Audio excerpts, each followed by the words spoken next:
call this meeting of the Southbury Planning Commission to order. Everyone join us in the Pledge of Allegiance. Pledge allegiance to the flag of the United States of America and to the republic for which it stands, one nation, under God, indivisible, with liberty and justice for all. Thank you, everyone. Let's see, we're all here, right, Greg? So we don't need to see any alternates, we're all here. Let's see. Let's see, public hearing for special exception continuation site plan applications for 690 Main Street South, child daycare, Blossoming Minds. Let's see who's here. I know I saw Bob Laflamme. Hi, Bob. Right? Okay. No, you're fine. Hi, Bob. Good evening, Commissioners. Bobby Laflamme, Coon Road, Southbury. Al Kunkus, 254 Georgetown Drive, Watertown, Connecticut. I'm the project architect. So let's see. So there were a few things from the last meeting, which you probably had a list from Jessica on, so. Yeah, and she was very helpful with us. Yep. Hopefully we have everything you need tonight. Yep. I don't think there was anything missing except for, was it this local health? You got the picture? And that too. And we have, this is just to show what we're doing with the. Okay, I think they have that. We'll give Oh, I don't have that. they have that. Okay, it's some pretty pictures here. The gates. We provided a sample of fence, the guardrail, and then I got a miniature site plan just showing where we're putting the guardrails.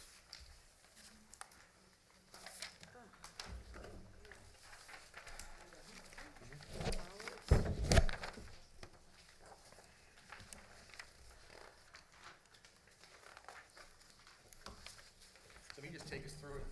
That would be helpful. And then let us know, we're waiting on, state and local health. I know we have one of them, but, and we're waiting. We actually Got 'em have both? both of them Beautiful. in the, Perfect. Okay.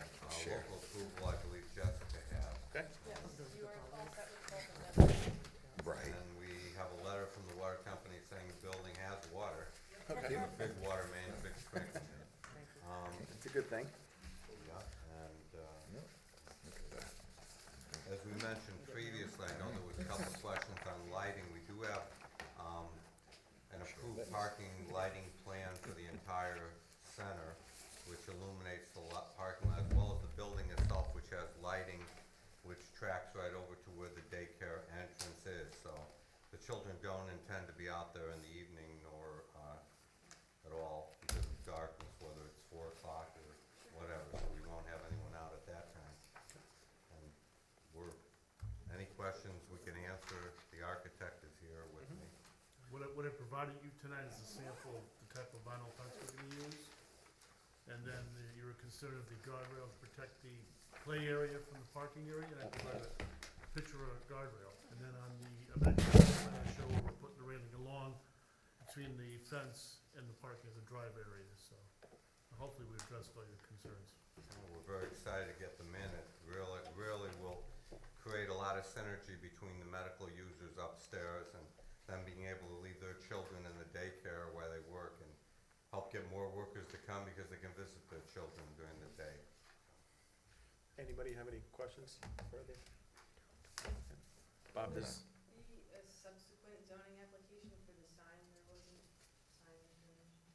I know they haven't even, Well, they're nowhere near. the thing with, that, well, right? yeah, the sign, I would love if tonight we can get a nice big sign on the main road, but evidently when you have a center like ours, there's just a big slab of granite, with the name of the center, and that's the first thing all the tenants ask me is, do we somehow have our names out on the road like a lot of the other centers? And of course, I'm sure the daycare would love that because they're more towards the rear of the building, but I imagine they'll have a little sign over there on the building, Or on the direct building sign. sign. Okay, so that'll be a separate.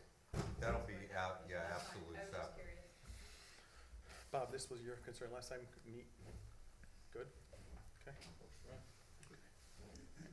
No one has any questions for, okay. Close the public hearing. All right, so we're just gonna close the public hearing now, thank you. Thank you. Okay, thank you for your time. We have to vote to close the public hearing. Well, did any comments one. from the public? Anyone in the public have any comments before we close it? For or against, anybody? Okay. Do we take a vote for closing the public hearing?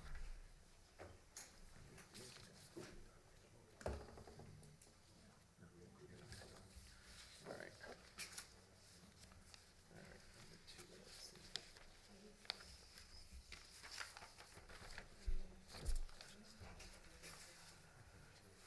Okay. Let's see.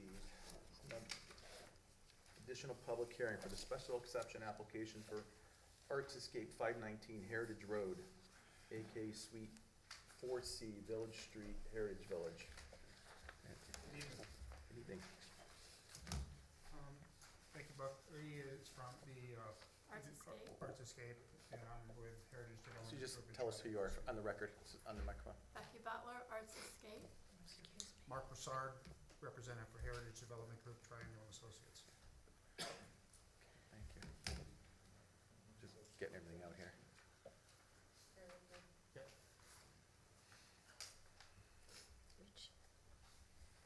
Can we get the microphone moved a little closer? Sure. Can you reach it? Everybody in Yes. front and behind them can hear. Perfect. So we had a few things from the last time that we're just gonna double check. I think everything's in from what I can remember. Yes, everything Yep. is in. They submitted a really wonderful site plan. Shows, or, floor plan that shows everything that's needed. There's a statement of use that's detailed, Broad District of Health approval, and water approval, the signage information, so yeah, they're all set. Okay. Any questions for the applicant? Anyone on the commission? I do not. Anything additional you folks wanna? I don't think so. Okay. No?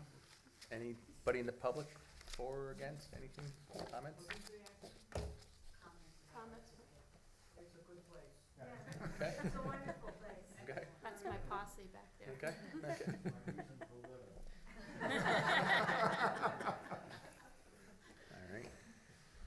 All right, thank you, then, we'll close public hearing. All right, thank you. Thank you. All right, moving right along, unfinished business, site exception and site plan application 690 Main Street, South Daycare, Child Daycare, Blossom Mines. Open to the commission. Comments, discussion, anybody? Okay, I think all our questions were answered. okay, Motion for approval. okay. Second. All in favor? Hi. Aye. Any discussion, anybody? Well, it is, yeah. I'm gonna read the resolution. Anyone have it? Okay.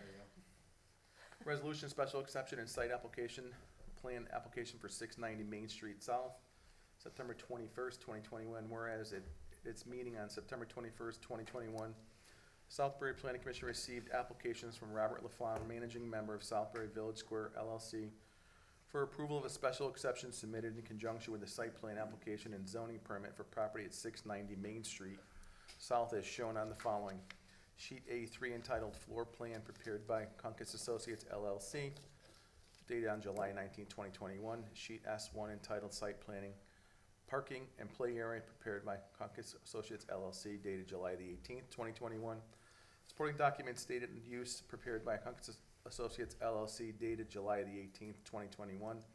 An email from Blossoming Minds Early Childhood Learning Center explaining the licensing process in the state of Connecticut. Licenses this childcare facility holds in other states is in good standing. Whereas a public hearing was held on the 21st of September, 2021, all information presented has been considered, whereas the Planning Commission makes the following findings with regard to its application. This 23.55 acre site has approval for all the uses permitted in B3-B district, which includes a child daycare. Number two, the child care facility will be in the lower level of this building and will encompass 8,806 square feet. Three, the required license through the state of Connecticut Office of Child Care and Family Services will be obtained and submitted to the Land Use Department once location approval Process is complete and prior to opening, as required by the zoning regulations. Number 4, the fit out for the childcare facility is proposed to take 3 months at minimum. Number 5, the interior will include 10 children's rooms, aftercare room, gym, and an exterior play area that will be built by removing 11 existing parking spaces. Number 6, at least 20 parking spaces are required for approximately 20 employees. Connecticut water approval, the proposed 12,774 GDP use is statement dated on September the 30th, 2021.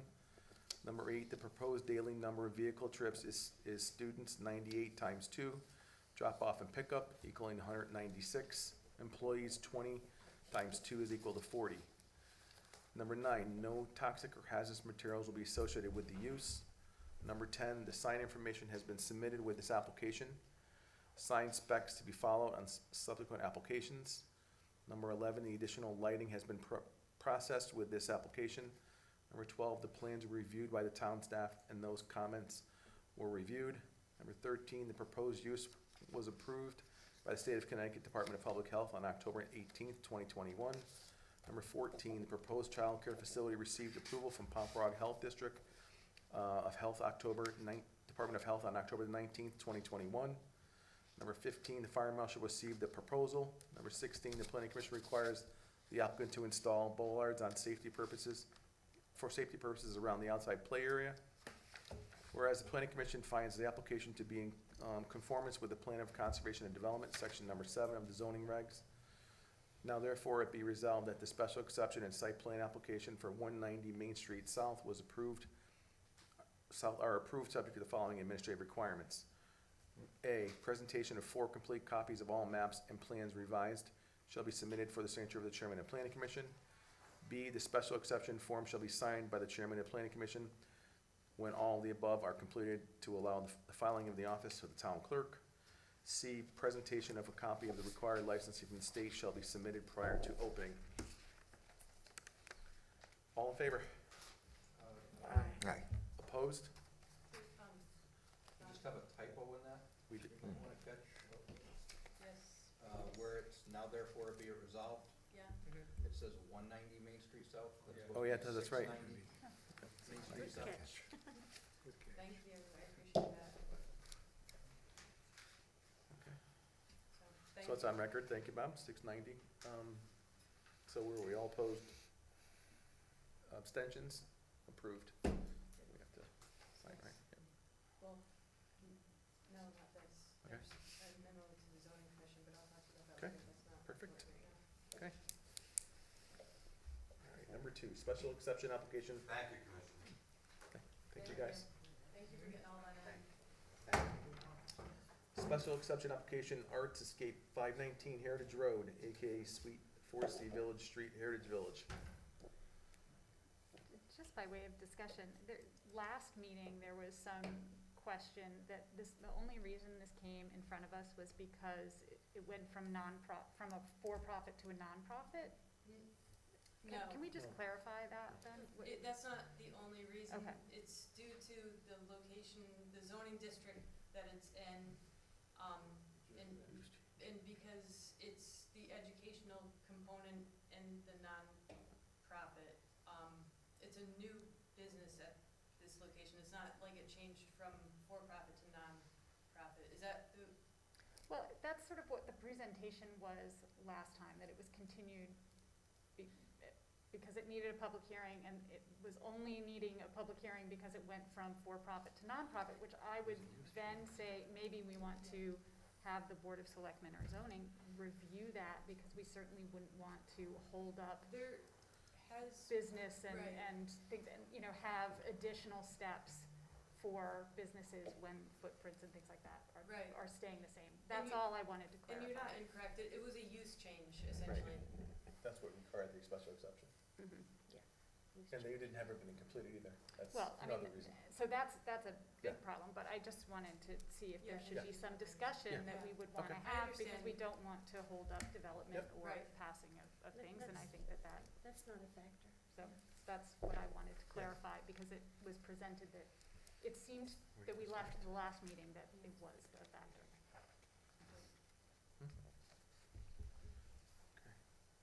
Anyone else have any comments or questions? No? All right, gonna read the resolution. Resolutions for special exception 493 Heritage Road, Unit 4C.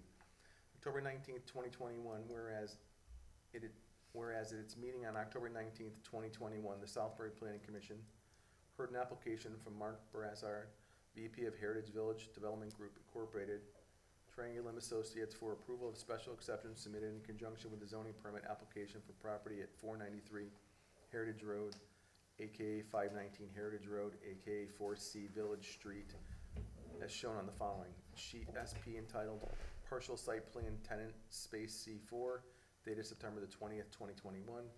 Sheet SK-1 entitled Building Plans Arts Escapes Tenants Space 4C, dated September the 27th, 2021. Supporting documents: Statement of Use dated September the 20th, 2021. Statement of Approval from the Connecticut Water dated September the 24th, 2021.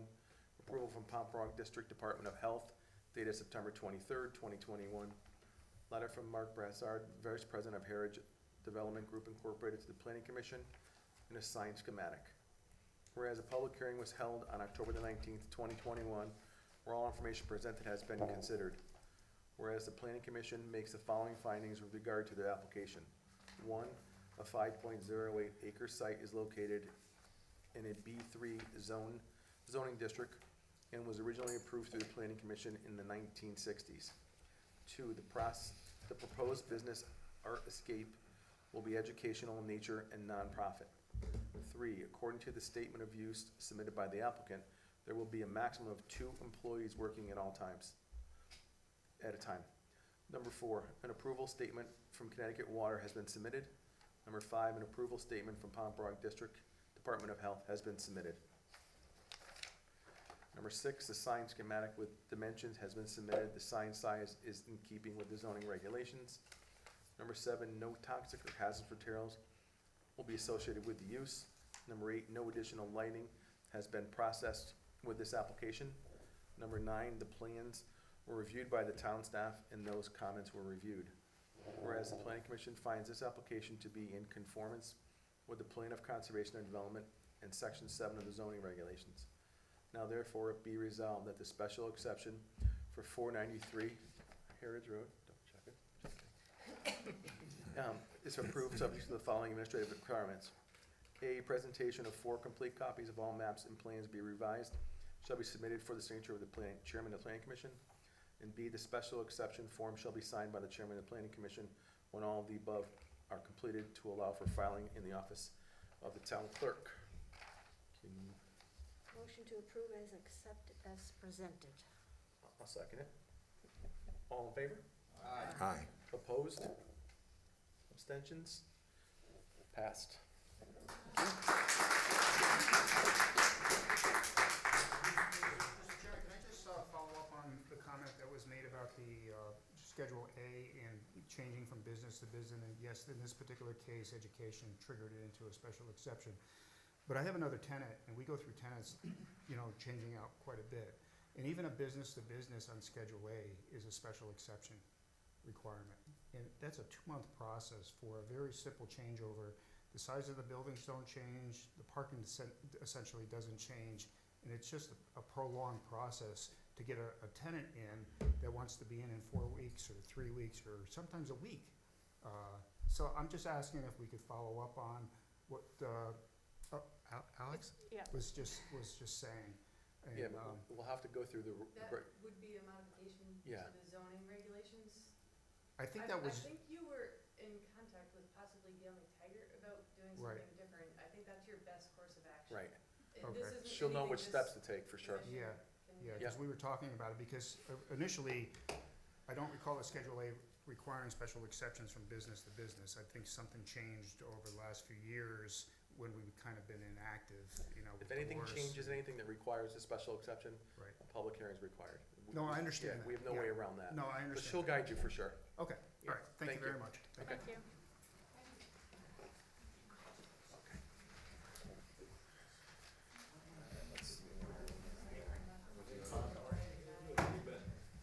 Yep, unfinished business number 3, continuation, site plan modification application, Gyrene 9, 1200 Main Street South. Are, those folks here? No. Oh, okay. Do you wanna read that? Read this? All right, it's a letter to us, to me. October 19th, 2021, Richard Charles Planning Commission, Southbury, Connecticut. Dear Mr. Tiardo, on behalf of the Gyrene 9 LLC and Apple Real Estate Incorporated, I'd like to thank you and the commission for formally receiving our application for review for 1200 Main Street South.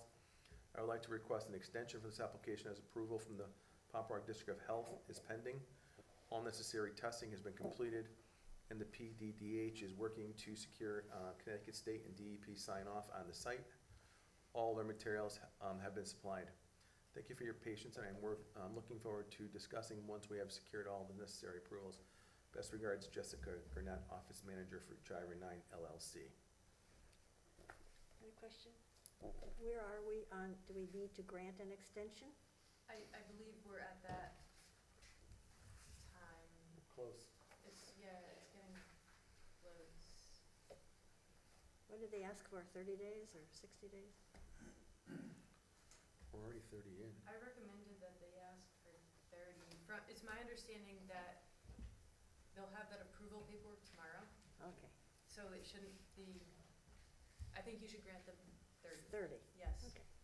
Motion to grant extension of 30 days Second. for site plan modification. Okay, second was Craig. Okay, all in favor? Aye. Opposed? Abstentions? Extension granted. Okay, new business. Re-subdivision, Carriage Wood Estates, Royal Coach Lane, 2 lots, RCL2. We're just receiving this? This is just getting Yeah. received. We're waiting on, I think health approval for this is, Yep, I remember that. well, I can't, no, it's just getting received. It has a public hearing That's the scheduled next for one, next then month. that's that. Okay, so then we just receive it, and that's that. Correct. There's nothing that we have to do otherwise. Whoever, yep. Okay. So we're just receiving that, gang. Okay, number 2, site plan modification application, Leisure Time, 1500 Southford Road, the addition. Hugh Sullivan. Good evening. For the record, my name is Hugh Sullivan. I'm an architect with Bennett Sullivan Associates. And if I may, I'd like to pass out what I'll be reviewing with you this evening. Please, I have. I'll go this way, it's okay. Yeah? Yeah. I have it up here. So,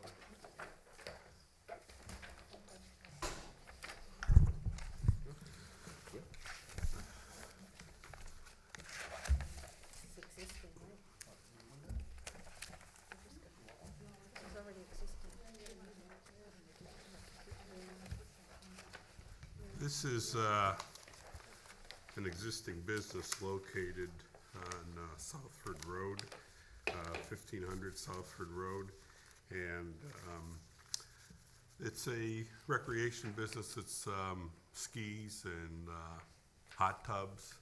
And one of the things they've learned over the past 2 years with COVID is they need more space, not outside of the building, but internally in the building, they have an open volume.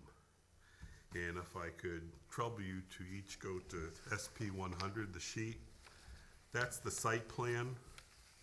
And we'd like to create a 600 square foot shed dormer off the back of the building, but it's just to create the loft level. And if you continue to the next sheet, SP 101, the sheet's clearer. We had difficulty getting site plans that were back in 1988. That's just how they were done back then. They're a lot clearer today. But the red represents where the addition would be. It cannot be seen from the street. When you go to A101, you can show you that red mark depicts where we'd like to expand the floor area. One of the things is that when you try to display hot tubs they take up a lot of room, okay?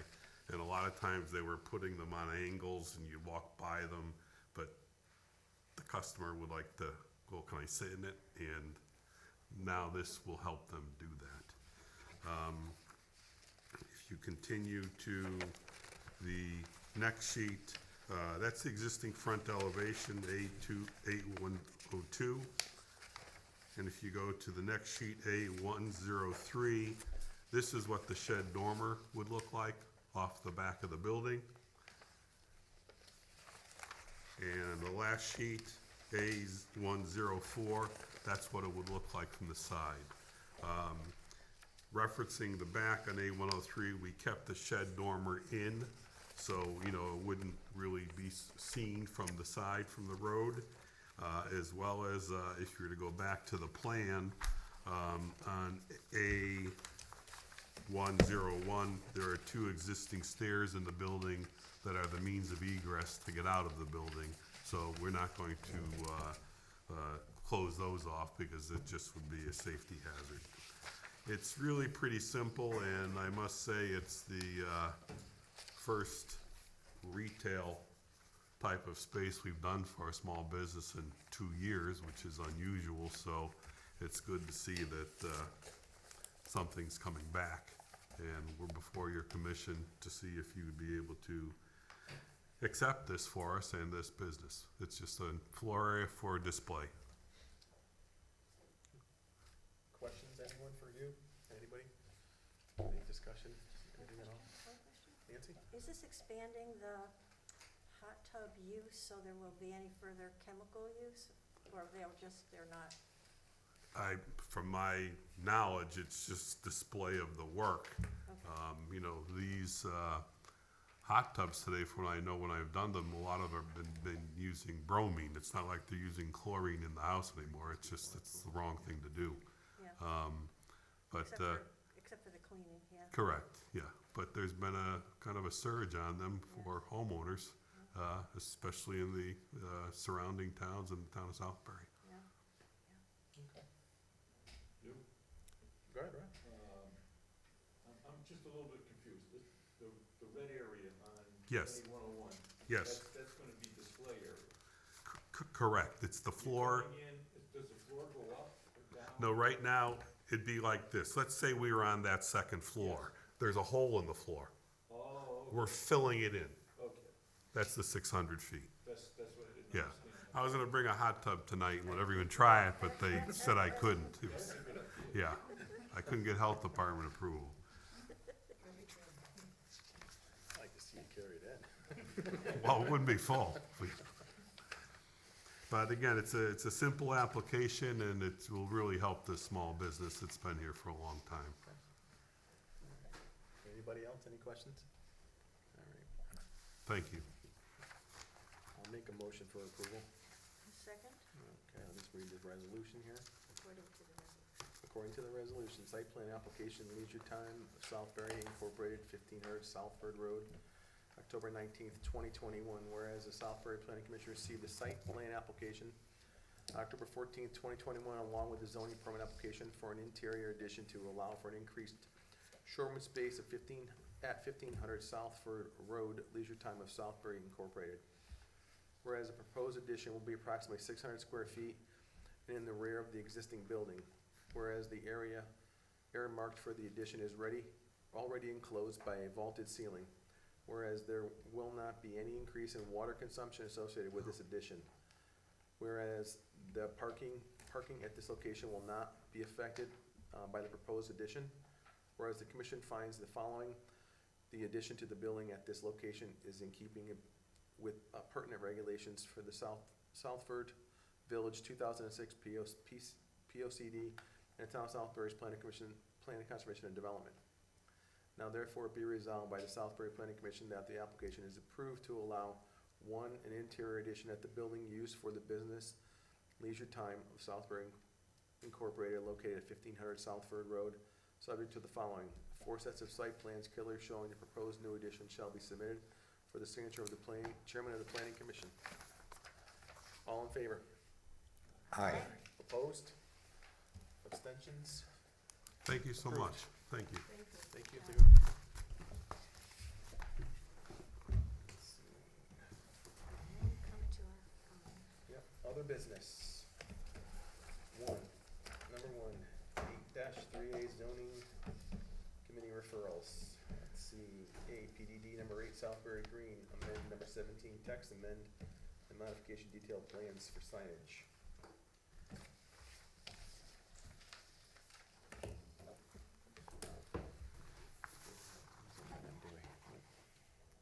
Do you wanna, I can move this if you guys wanna use it. Easel? Sure. I don't know, where do you want it? Do you want it up there? Why don't I put it, is it easy back here? However you wanna do it. I can help you move it. I don't know how heavy the thing is. the audience have access? Oh, that's a good question. Maybe you can angle it.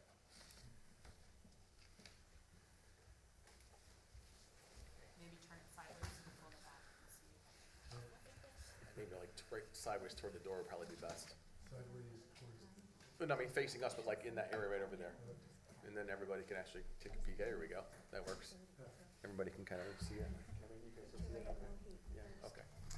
And I also have handouts that pretty much cover what are on my boards. Excellent. And it You was both also can just state your submitted- names and everything for the record. Absolutely. My name is Rick Hoag. I'm an architect. My firm was hired by Regency.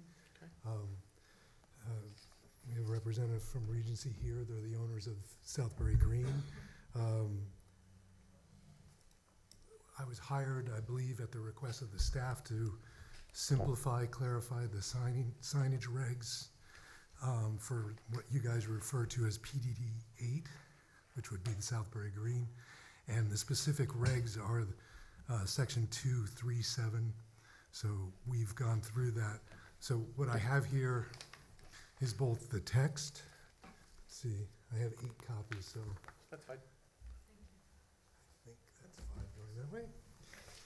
This was submitted with our application, so this is a text amendment, so essentially what we're doing is changing the text in an attempt to clarify it. These are sets of the graphics that went along with it. In the original text that described or regulated the signs for this area, there was also a graphic that went with it. So since this is a text amendment, essentially what we attempted to do is to take a look at the text that you already have and try to stay consistent with the spirit of that text, but we did make changes both at the request of the owner and the request of the staff, and generally looking at ways to simplify the text and the regulations so they're easily understood. So in the handout that I just gave you, the top part that has all the lines through it is the original text. I'm not going to spend a lot of time on that original text, but we can certainly refer to it. But essentially what we did is try to simplify that text. So we did that by replacing it with what's shown down below. The first paragraph, 237, basically sums up the criterias that we applied to the signage. So we took the original sign regs and we organized it by criteria. And then we go forward with each criteria. So that would be A, B, C, D, and finally E. So criteria A had to do with the monument sign. There's an existing monument sign consistent with your regs. There's only one allowed for the site that exists, but in the event that it might change, we basically took your text almost exactly as you had previously that described how that monument sign would exist and how it would be regulated. So, 8 feet long, 72 square feet, et cetera. So that is pretty much exactly what was written previously. The second category is allowable signage locations. So we made a few changes here. That's actually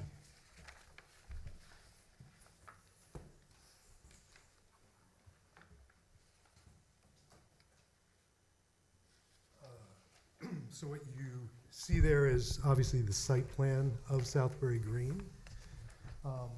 This first section talks about parts of the building. Obviously, there's multiple buildings that make up the shopping center, and parts of each building that would be allowable areas for signage. And so building A, northeast, so the areas that are highlighted in red represent the facades of the building that we would see as allowable places to attach signage, wall signage. And we were guided mostly by wayfinding and safety standards, the idea that as you drive through this site and this complex, you want to obviously be able to find where you're going and be able to see it relatively easily. At the same time, obviously, you're guided by, size of sign, et cetera, which we'll get to. But to start off with, we tried to straighten out the signs, the areas, the facades of the building that could accept signs. Previously, there was references to front, and front can be a little confusing in terms of what is a front of a building when you have, a multiple building complex. We also think that sometimes it's applicable to have signs that are not specifically on the front. So we were guided mostly by areas of the building that fronted parking lots, fronted common areas, et cetera, so that they would be wayfinding spots. So then the second part of B would also have to do with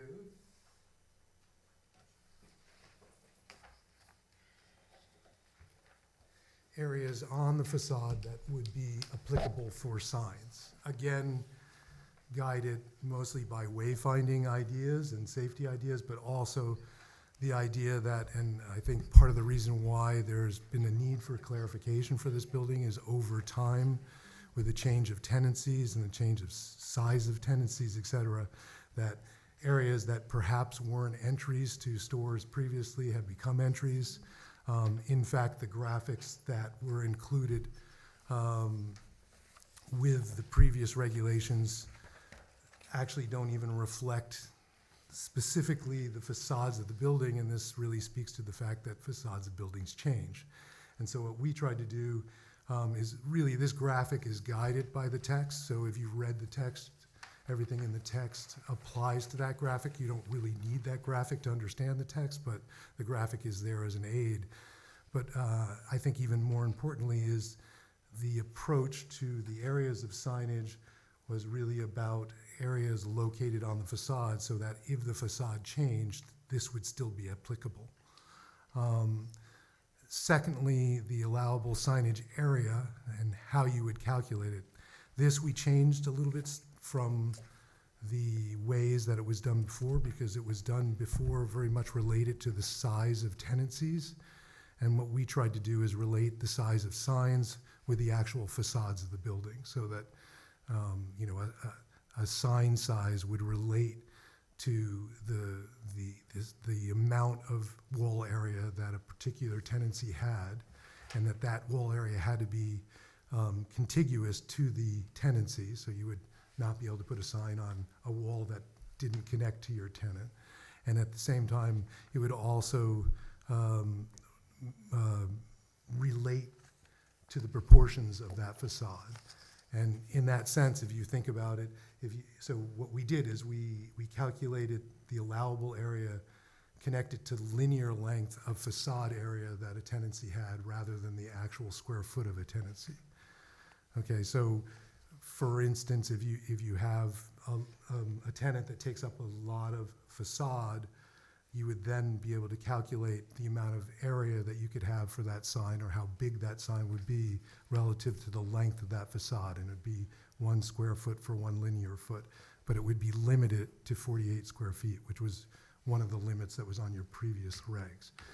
At the same time, we also wanted to limit in terms of how small it could be, because obviously it would look a little funny architecturally if you suddenly had a big sign and then a tiny little sign, because you had a tiny tenant who didn't have, let's just say 10 square feet or 10 linear feet of facade. So we also put a minimum size of 15 square feet, so that you would keep a rhythm of signage, so to speak, on the facade, and also so that it would be legible for people. So that would be the control factor of the square footage of signs. And that's, in section C, allowable sign area, that's described in the text, I think pretty clearly, and then it would be helped along by the graphics that are included. And we created a graphic for each building. I'm showing you just one for simplicity's sake. And then finally, the allowable number of signs.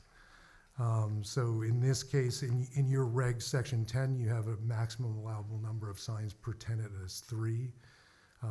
Because of some discussions with staff and other people here, that was agreed upon to be limited to 2, so that any particular tenant wouldn't have any more than 2 signs. I think that's also a little bit of the logic. If you imagine, for instance, if a tenant was to take that whole building, that's building D up there, they might have 3 facades that they could put signs on, but they're only allowed 2, so they would pick obviously the 2 that made the most sense to them, which would probably make the most sense to the public. So that's very simply the number of signs, with the exception that you had some exceptions because this site has canopies or walkways that are covered. So obviously when you're in those walkways, you really can't see the facades of the buildings. So there are wayfinding signs that y'all refer to as canopy signs, and those are what I would refer to as blade signs. They go perpendicular to the building, and they're meant to guide a pedestrian. So we kept that from your previous regulations. So you would be allowed as a tenant additional canopy signs to be wayfinding for the pedestrians. And then finally, secondary signs such as, a service entrance. Obviously, at the back of some of these buildings, you have to identify a service entrance for a particular tenant, et cetera, and those would be limited to very small signs that would be applied to doors, et cetera. And then finally, criteria E, which had to do really just with the aesthetics of the sign. This is, again, keeping within your regs that there would be a sort of standard of appearance, that all the signs would more or less look the same, they would be styled the same. This describes channel letters, usually interior lit channel letters. And we do talk a little bit about a standard if you have lowercase, uppercase, but again, the idea was to standardize the look of a sign and that no box signs would be allowed, et cetera. So you have a little bit more upscale signs. So that's really it in a nutshell. Obviously, I'm here for questions. And Elizabeth's here as well if you need any information from the owner. Would you mind, Elizabeth, just state your name and everything for the record? Thank you. So if we do I'm answer sorry. questions, thank you. Elizabeth Miss Kelly, Regional Property Manager, Regency Centers. Thank you. Anyone have any questions for the applicants? Robert? I agree. I think that we do need signage update for the facility because a lot's changed in that plaza since it was originally built. But some of my concerns, and maybe I'm just misunderstanding what you're presenting, and it's not necessarily in order, so bear with me. If I go to your A101 and the lower pictures show the large red band that goes across the facade, it's my understanding that you're saying that basically the signage could go anywhere within that red banner?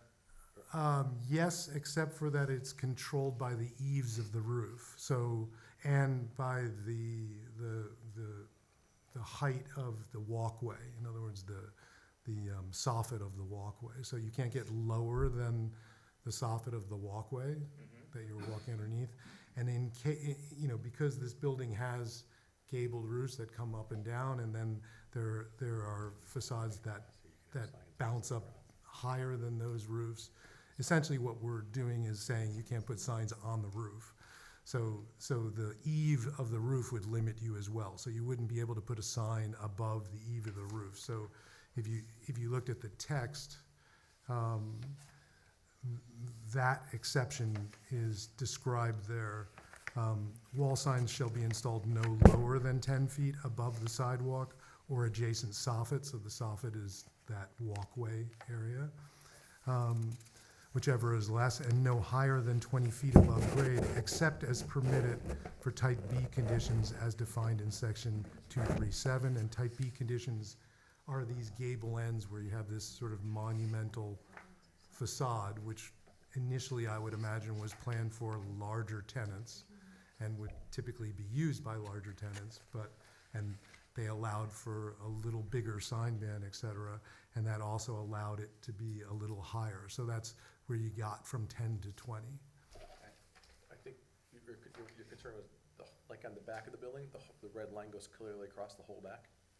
The bottom right-hand corner on your chart over there? Right, so, Where's what Bob's concerned about, is there could be signs across the entire back. so right, that's- but in that entire back of 101, Yep. for instance, the eave of the roof comes down below that red band. Now, the idea of this is that It doesn't show that if, here, though. well, but in other words, it is controlled by that eave, by the text. So the red band shows you generally where it can go unless it's controlled by that eave. And the idea of that is that if in the future someone was to build a gable end to that roof, i.e. create a monument. So as an example, I believe in the previous,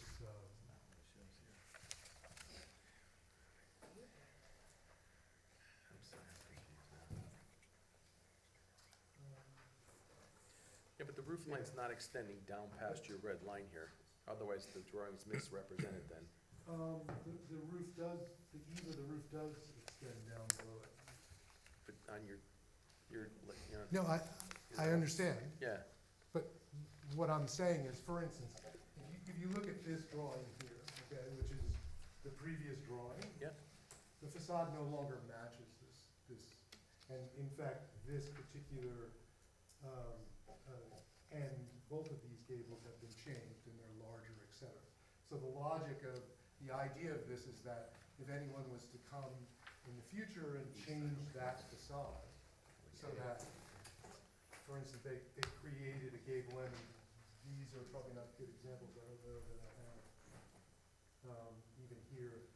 But the idea of that back, of this red line is that it's limited now by the eave, but if someone was to come and, if you were to make a modification to this building, which I would expect would have to come before this board for other reasons, but if you successfully made that modification and you created a gable end, a monumental end that then created a opaque face that you could put a sign on, this regulation would still apply. So that's the logic of it.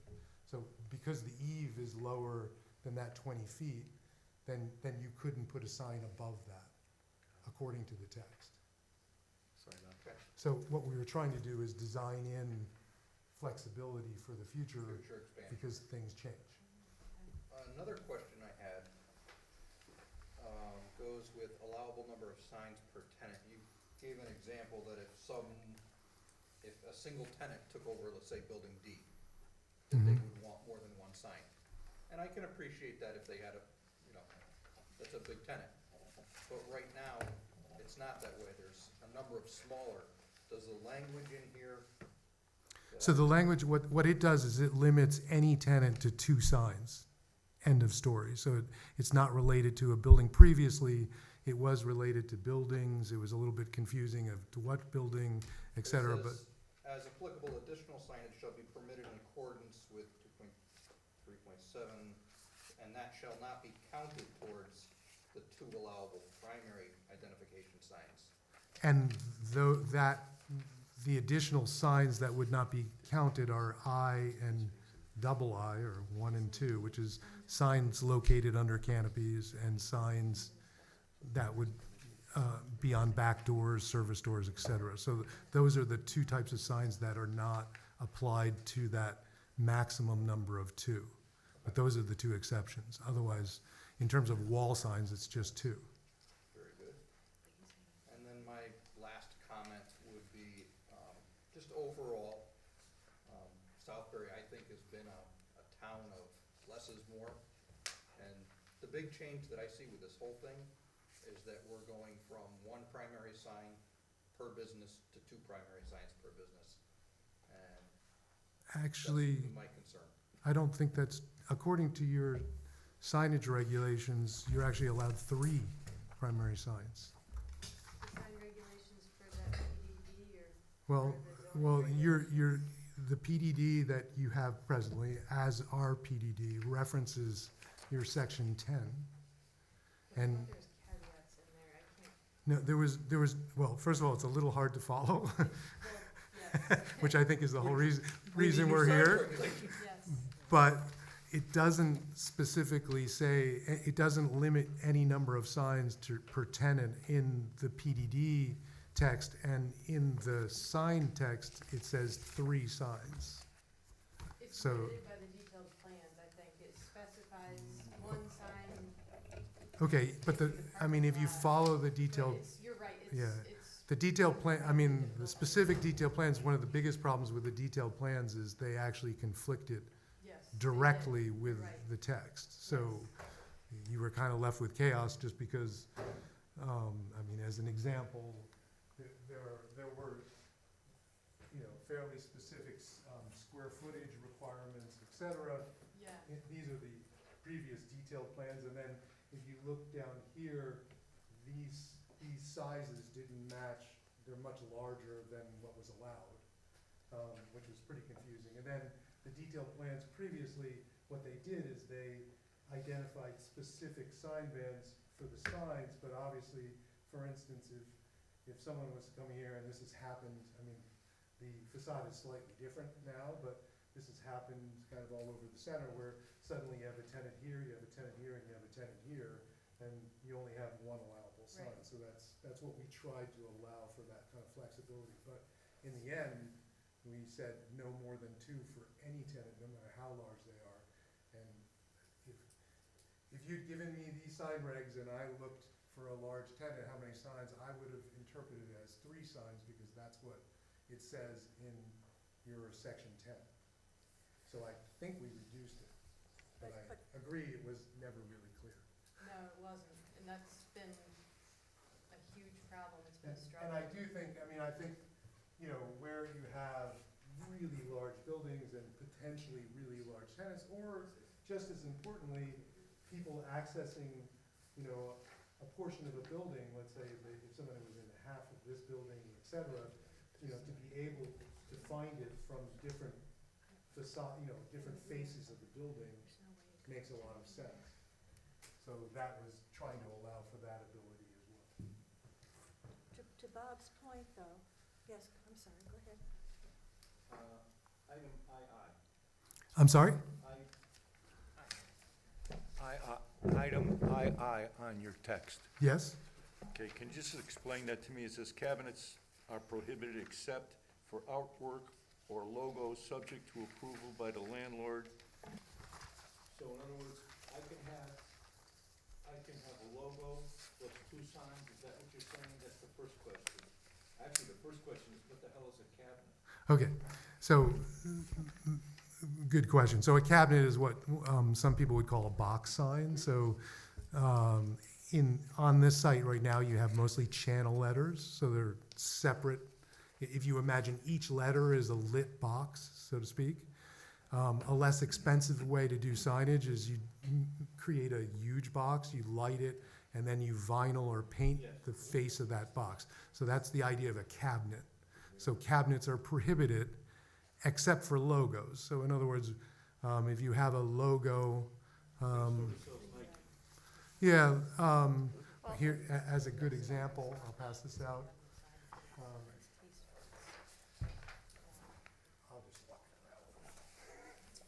So, Ron, you can change the word landlord to planning commission.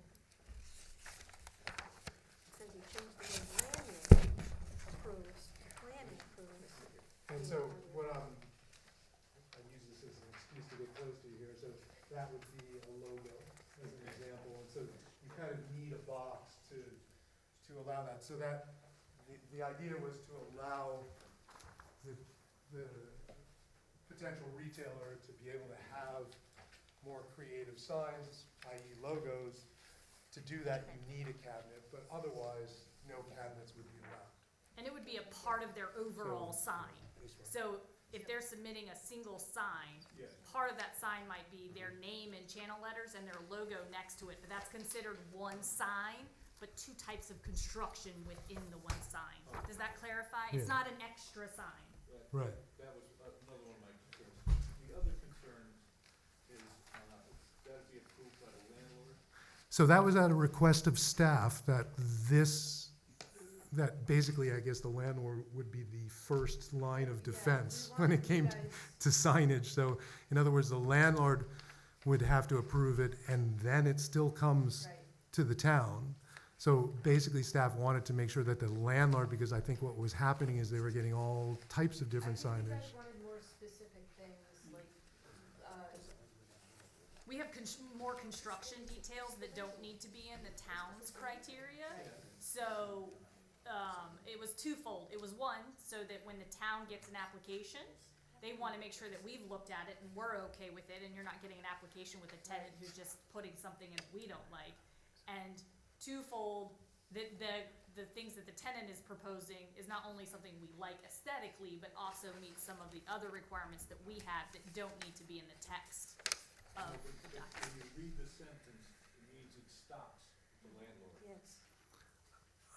Okay, so we should change that because that's not the intent. Certainly, the intent is that the I mean, in most towns, a simple way of saying it, Beginning of the document.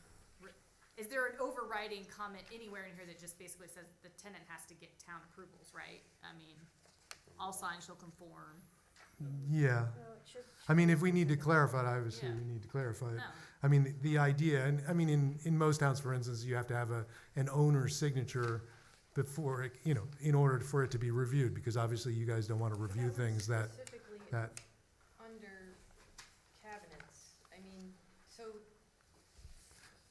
guys, um, if there was an application that went through, Yeah. hypothetically, you guys would see it and that's correct. I mean, essentially what this is specific to the cabinet, so it's basically saying that it's up to the landlord to decide whether that cabinet The meets the cabinet. logo okay. requirement. Right. So it's not really taking, I mean, the way I read it, it doesn't really take away any authority of the town. because It's just, essentially it's gonna go through the zoning department.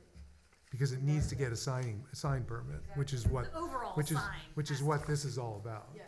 But it would be up to the landlord to decide whether, that cabinet sign, that box sign meets your requirements. That's what I think we were attempting to try to say. It could be clarified, Ron, you're right. I understand that, and I really appreciate that. And you're here today.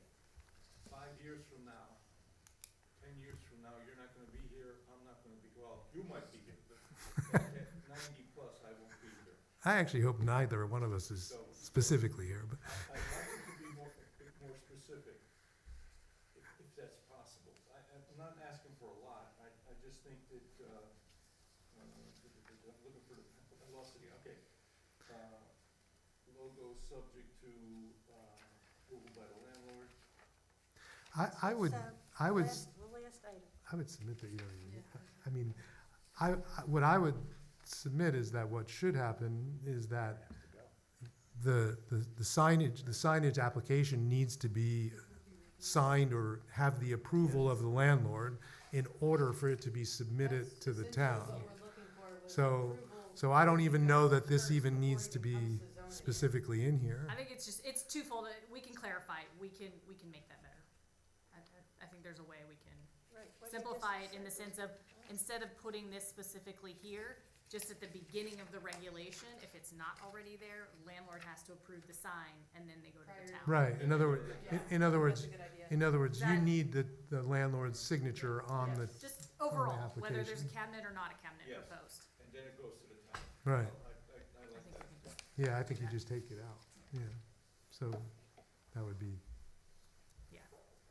And then what we do is put in, and what I would even say, I don't know if you guys have forms, but the form could actually have owner's signature on it. And that kind of resolves that issue. Yeah, well, the owner has to apply, has to be the one that signs Yeah. off on the zoning permit application anyway, so, yeah. but just to make it clear, if we need to, we can just add a Right. sentence at the beginning, That would be landlord great. approval, then town Yep, approval. that'd be great. we can make it. Thank you. Rick will make that prettier words. Nancy, you have a question? I did. Item C, on the first page there. When we have latitude for any PDD, this permission does, and that called for detailed plans, and you took that out. So you're talking about in the original Yes, PDD? Yes. You see, the first thing it says, detailed plans, and that you took out. Why? Yeah, obviously to prove all of these things, you would need plans. Yes, but it should be, I don't know why it was eliminated, it should be, I believe it should be kept in the verbiage. And my other question, So if I can, under 2.3.7, you could put here, signage applicants shall submit a detailed plan, right? I think the wording is what's confusing you. The detailed plans are specifically That, these. right. And they have included the sign information on the detailed plans, but they don't, nobody else, I've never seen this before. This is great for our purposes of approval. The detailed plans are not necessarily where the sign program information would go. That would be in the general plans, the text, which is what they're working on rewording here. That's probably why that was taken out. Well, I think what, I think it's, yes, I think it weakens our, But nobody else has any sign information on their detailed plans. It's just the building elevations and it shows the existing conditions. I mean, I love that they have them on there. It's really yes, so helpful. this is one applicant, it's changing, we're setting a precedent. I, This is one applicant. well, I think what you're saying, Ms. Clark, is that we should describe for the applicant that they have to provide a set of plans for you to review, right? And that's what you're concerned about, correct? So I think, just like we need the owner's signature, we need, you know, I would say a scaled elevation and details of signs Detail, proposed. illuminations, lettering, signs, logo, yes, detail. Right, so in other words, not only the lettering, but where the lettering is on the elevation of the building. So I would describe that as a scaled elevation and detail of signs proposed. So we probably should add that as a directive, and so what happened here previously is that was mixed in with also the description of True. kind of what was allowed. And so what we're really saying is we need a paragraph that says a minimum standard of the type of documentation that needs to be submitted to be accepted as a sign application. Is that on the That would sign be- application? That would be fine. Yeah, and Yeah, so under is that detail- on your sign application now? Yeah, does your sign application have the requirements, and is a plan one of them, a detailed plan one of them? No, we request a sign schematic showing dimensions, color, location on the building, that Right. sort of thing. So Yeah, it- we require that for every application. Right, is that on your application? That's not And- spelled out specifically on the application, but in order to get approved, we have to have. Right, but what Ms. Clark is saying, we should tell them that that's what's needed, Right. which I think makes sense. I mean, in other words, that would save the staff time too, because, you know, I hand in a quick sketch of my sign, you know, you can say, well, you need more than that kind of thing, Right. so. So we So can add it we can here, but add I think that. the point is maybe it even needs to be on the application somewhere. Yeah. So it's Yeah. more than just this. We're just addressing this now, At not our Southbury. sign. I know.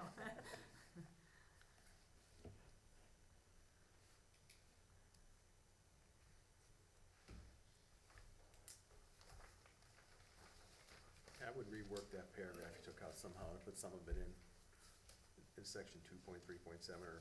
at Well, least to I think start we off. actually need to put a preliminary paragraph that Yeah. says minimum That's- documentation. So Yep. it basically says that you need to know, addressing provide a detailed plan scaled for this elevation PDD, 'cause and it's still there, details. Where we're just amending it, we're not really changing it, Right, getting rid of it, so we have to still refer to this document, because this is for that project itself. Whereas this has nothing to do with our other sign regulation, this is just for your specific location. That's what Nancy's trying to say, that's all. Makes sense. yep, Okay. Understood. Just clarification, not saying it's wrong or anything how it's worded. On this that you gave out, Mhm. there's specifically says signage prohibited on roofs. Right, and so that was what I was trying to say previously, that if you had an eave of a roof, I understand the that. 20-foot doesn't apply because you can't put it So on. in the language, there's nothing that says specifically that, though. We're just relying on the language that says that it shall be, where am I here? No, I do believe we tried to do that. Yeah, I think you even read it. Yeah, I did read it previously, but then I have to find it again. I'm a slow learner. I'll get there, though. Yeah, it's somewhere in here above it. Conditions exist to support wall mount above. Okay, so on B, double I 2.1, which perhaps we have to work on the numbering too, but type B conditions where architectural features exist to support wall-mounted signage above the eave of primary roof line, such as monumental gableways. No, it doesn't.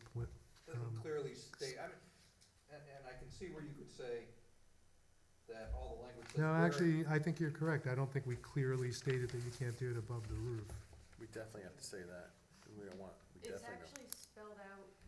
It's on the plan itself.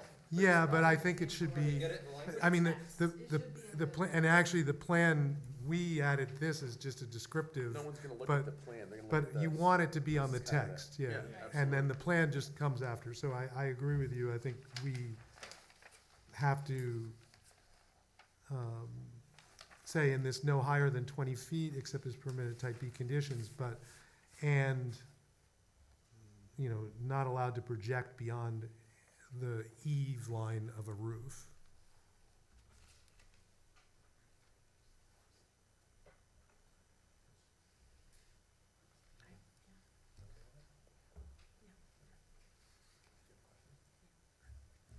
Say above.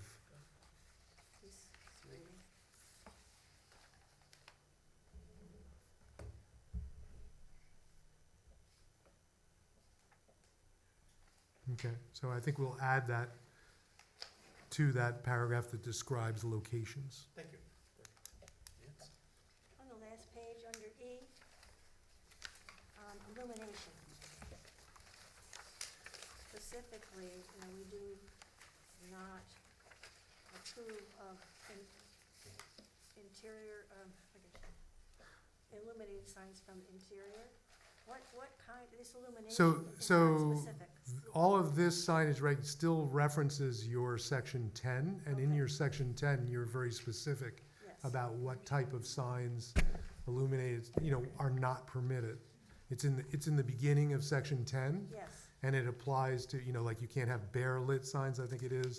It also, quite frankly, I was impressed that, because this is always a trick of retail tenants, that it also referred to signs within the premises that you can see from outside. Those are all prohibited by your section 10, and nothing in our section overrides that. So that, in an effort to keep things simple and not to have double standards all over the place, we just referred back to that and allowed that to prohibit the signage. where do you refer in this, I probably missed it, to our section? I think in the very beginning. Very beginning, yeah. I didn't see it. First, So it says signs shall conform to the requirements of section 10, I did miss it. signs of the zoning regulations. So, Thank you. and it's possible that Christina found that Eve thing in there too. I'll have to look. And in that same section E there, signage must be of a consistent character. It's very loose. Character, what character?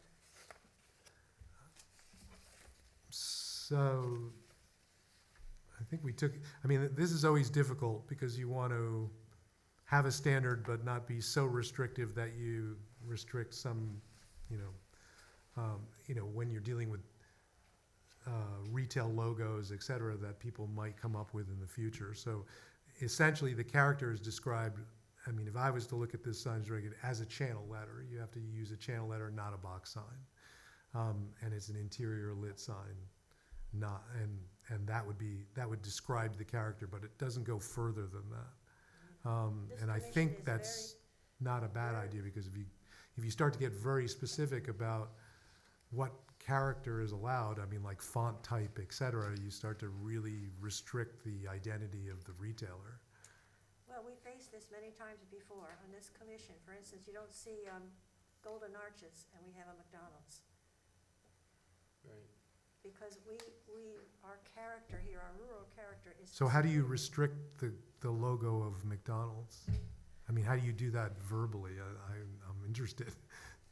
Well, we have a lot of latitude with the PDD. So what we do is try to avoid, for instance, a Route 1 shopping center, so that it is still, we maintain our rural character. This is a big change. We worked for 3 years on this originally, and just want to make sure when you say character, it's a general term.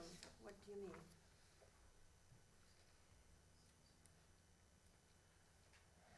It might be a good place to focus on that, because that's the focus of. So, this but commission. You can think of character as in like, you know, what the town thinks of character, right, I guess, or is it a character as in a letter, right? What's it look like, so maybe we should just define it, Right, it's in our POCD. right? well, how do you, that's why I was asking, how do you define, like, for instance, how in your regs did you limit the golden arches, which is a logo? I mean, you could say no logos, but then that gets you into no logos. I mean, no one could have a logo. So I'm interested in how you define that. We have negotiated with various tenants on their specific logos that would,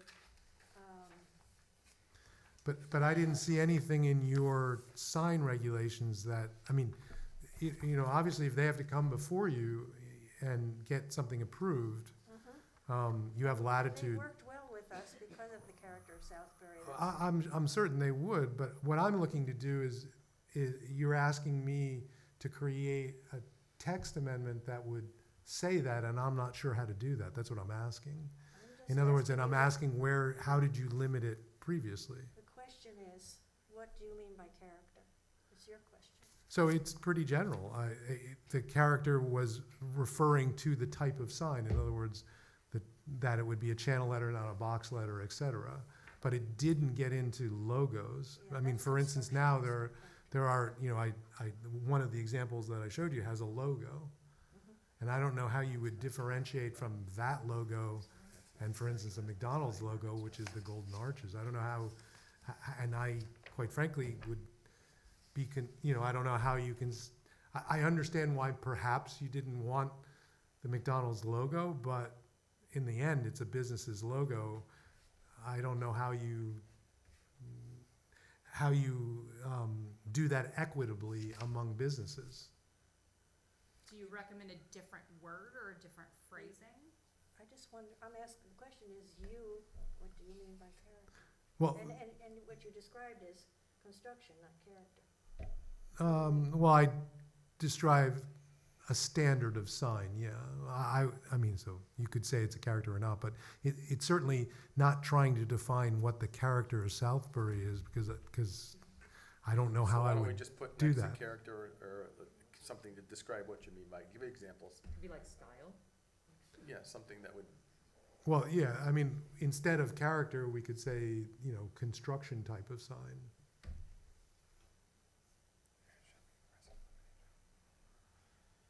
Mr. Chair, if I might, just for clarification, I think, Nancy, and tell me if I'm right, the logo that McDonald's has on their signage in front of their building has the golden arches on it. Yes. It's their logo. It's just we didn't allow them to build the golden arches. You know, I want to be clear that their logo is part of their signage. It's built into it. There is this is Did actually. you get his So name? it's not that there's not a golden arches. The golden arches is part of their logo, but they didn't build the golden arches. Right, they didn't. You know, on the roof or from the roadside. Is that I Nancy? guess you weren't here because, at that time. because Yes. That was a huge negotiation, and not only McDonald's, other tenants, yeah. Okay. But we'll Change refer to it as construction type. okay. Anyone else? Any questions, thoughts, ideas? The additional areas, just the rear, where signage exists now. So additional areas are the rear of building, each building. Well, it was somewhat illy defined, but I think these additional areas are perhaps this side, I think these two sides. So are there 3 areas that'll have additional signs? Is that correct? Potentially. Potentially, but they're again limited. So the idea is that if, you know, if this building got subdivided in such a way where, for instance, a tenant only had, you know, frontage to a public way on this side, they would be able to get a sign that wayfinded to their door. So that's the logic of that. And also, I mean, in this particular, I mean, the first time I drove in, for instance, to this complex, I actually took this around to here because this was where the monument sign was. And so I came through. So as a wayfinding device, for instance, if I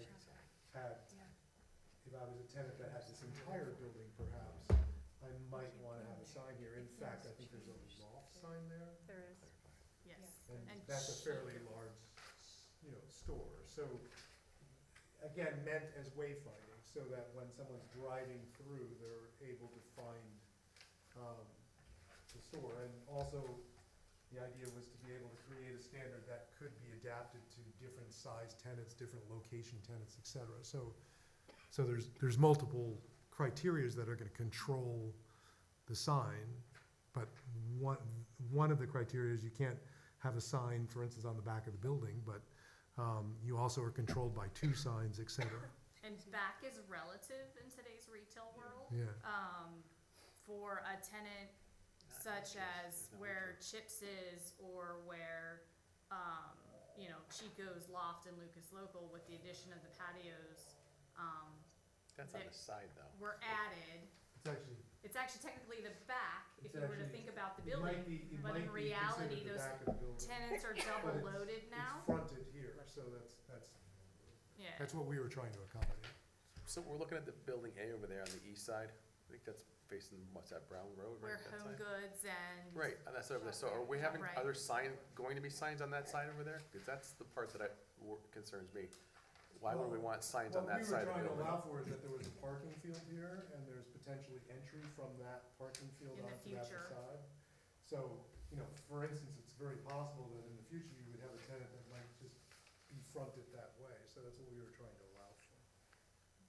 But are you saying then that, for instance, in that area, or with Home Goods, for instance, that has signs all around the They building? have signs all the way around. Which is actually a detriment, right? Because you can't tell where the entrance is. Right. It's just signed all around the building. And so that's It gets something else confusing. that would be suggested to avoid if you Right, want to so what we orient. tried to do that your was with the customer. 2 maximum signs. So, Right.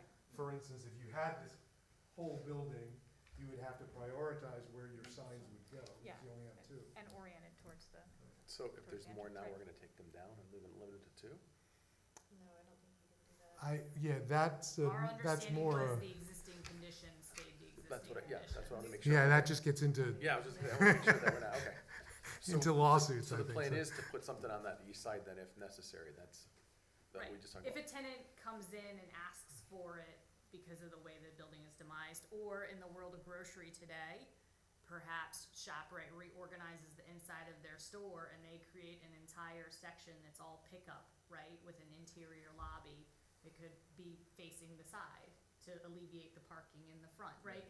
Just thinking about how retail has evolved with pick up and go and all of those things, where retailers may create alternate entrances for other functions of their business.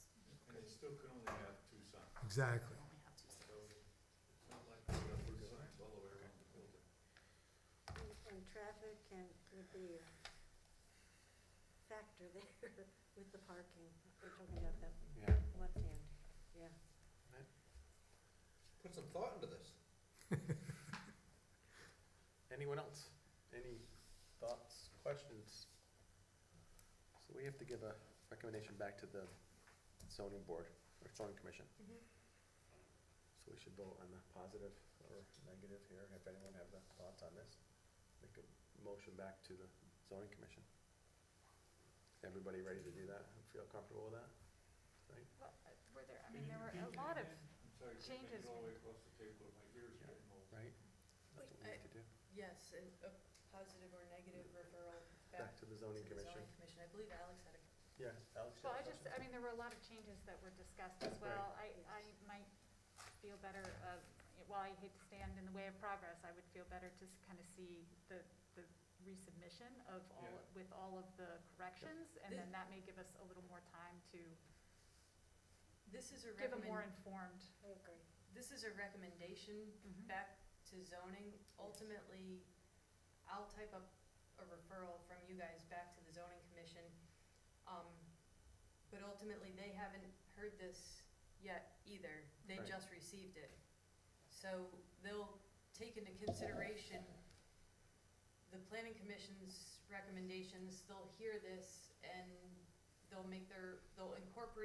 likely incorporate what you guys said, because I have dealt with them quite a bit, and I know they feel the same way as you guys do about the majority of this.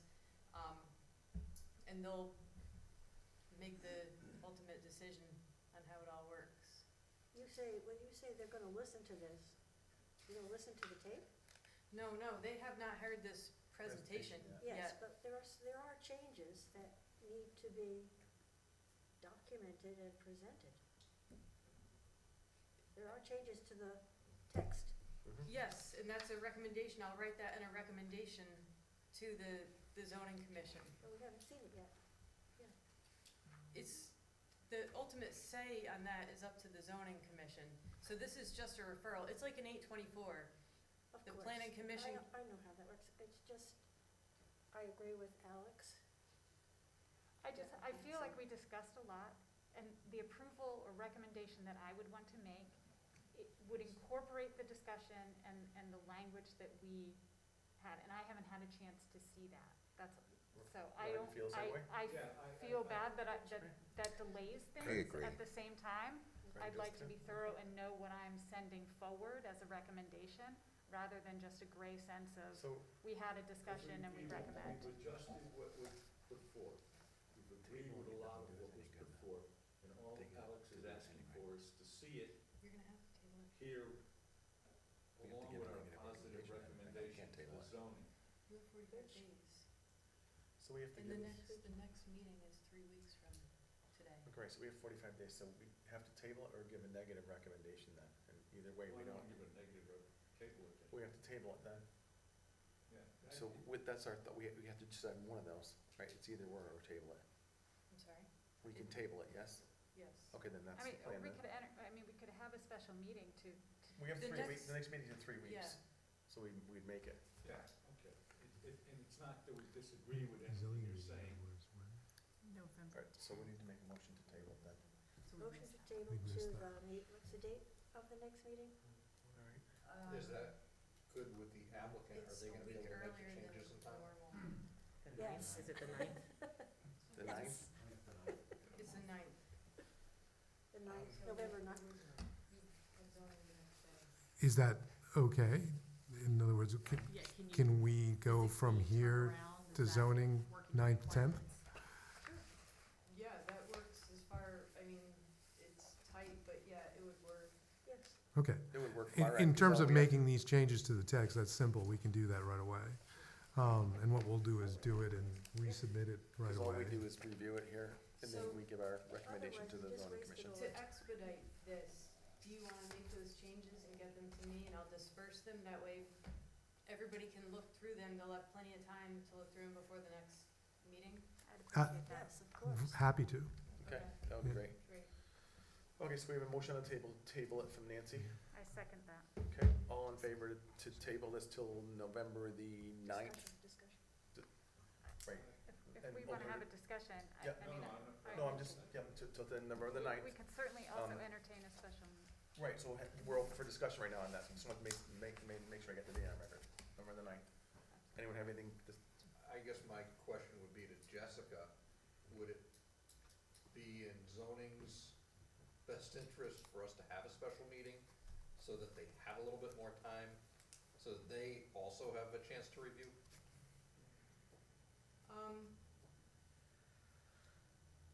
I don't wanna cause more work for ourselves. won't they but I wanna see be our, fair to won't they zoning, see too. the updated changes from us prior to the, I can send that out. Are you opposed to me sharing it with the zoning commission No, And we can absolutely get not. that to them this week sometime, can it'd be get that better to the zoning for everybody that way. Yeah. Is that okay with you? Yeah, we can do that, Then that's fine, whatever. fine. Yeah, okay, so that's, Move Okay, the s- motion. move the motion? Yes. I'm just waiting for discussion about it and Discussing. discussion. I'm done. Okay, all in favor of tabling till November the 9th? Aye. Oh, wait, sorry. For the discussion, so we don't need a special, nobody else feels we need a special meeting? Then No, just wanna, okay, then I fine. think we can do it by the 9th. Thank you. Yeah. All right, all in favor? Thank you. Aye. Opposed? Abstentions? Table it till the 9th. Thank you, guys. Thank you. Appreciate it. Thank you. Thank you very much. Thank you. Okay, sure, thank you. Thank you. Thank you all very Thank much. you, guys. Appreciate it. Good night. Let's see, other business, the PDD number 17 Heritage Village Center, amendment 17 text amendment modification detailed plans, water and treatment facility building. Who's here for that? Gail here for that? Gail, I think that's you guys? Yes?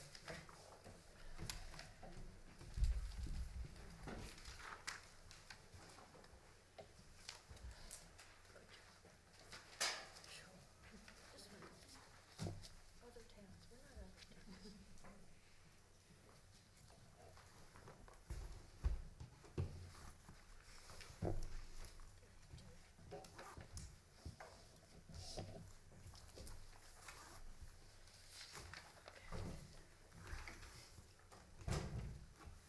Are you ready to go? Ready when you are. I'm Gail McTaggart from the firm of Secret Cassidy McPartland, and I represent the applicant, Heritage Center LLC. And I have with me Mark Broussard, who is the architect for Heritage Development Corp. That did the work on this and is also one of the planners involved. And we have, actually, it's a text amendment to the PDD number 17 text. And the purpose is so that we can add a water treatment building kind of tucked behind where the inn is, back in that area, in order to do some treatment for water and manganese by the water company. And this is the location they need. It's treatment they already do for well number 1. They're gonna move that into this building. So it's a 2,700 square foot building, did I get it right? Right, 2,700 square foot building. You have architectural plans, because we're gonna also, at the same time, try to get a detailed plan approval so we can get this done and get it organized. So the general text amendment allows for it. I did a couple of housekeeping things to the text of the amendment, because at the beginning of the amendment, it has all the uses that are there, and I think you're familiar with the fact that there's the residential condominiums there, there's retail, there's some restaurant use, and those were set out at the beginning of the amendment, and it's like they were left off at the bottom of it, so I put those in. They aren't changes. They're exactly what's required there. It's a very low intensity use. We're looking at probably just 2 employees. The water company did the statement of use because they're the ones that are gonna be using it, so that the statement of use shows what they're gonna be doing in the building. So it's going to not provide much impact. The architecture matches the stone and the building facades all match the architecture that's in the center there. But we need a text amendment because it isn't one of the uses that was in the PDD. So it's not, and there was a question about, it does, that water treatment, which is similar to the kind of water treatment that you might do on a home system, but on a different scale, helps to protect the fixtures and the equipment and so forth that carry on for the water company, and also stains and the kinds of things that happen with iron buildup. So it's a very, what I want to say, it's a very non-toxic kind of a treatment, but it's a treatment that is going to make a better water system for better quality water overall. yeah, exactly. So what you have is the text amendment and then a map. So we did a general map to show where the building would go. And then the detailed plan amendment, which is not a referral to your commission, but is helpful, also shows what the buildings will look like. So in the text amendment done, we're saying this is what we're at the same time applying to have approved. So I don't know if you want me to pull out.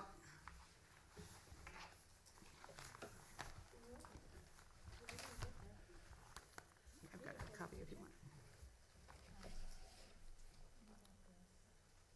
But like, again, this was one of those, I think it's one of the two that were pre-qual.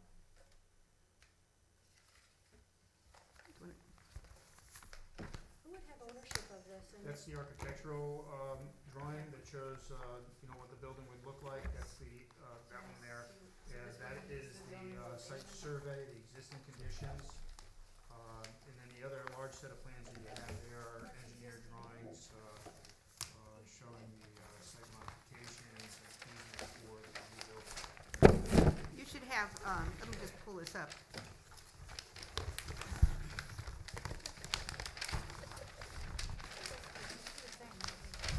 So for the whole center, the yellow is where we're looking at.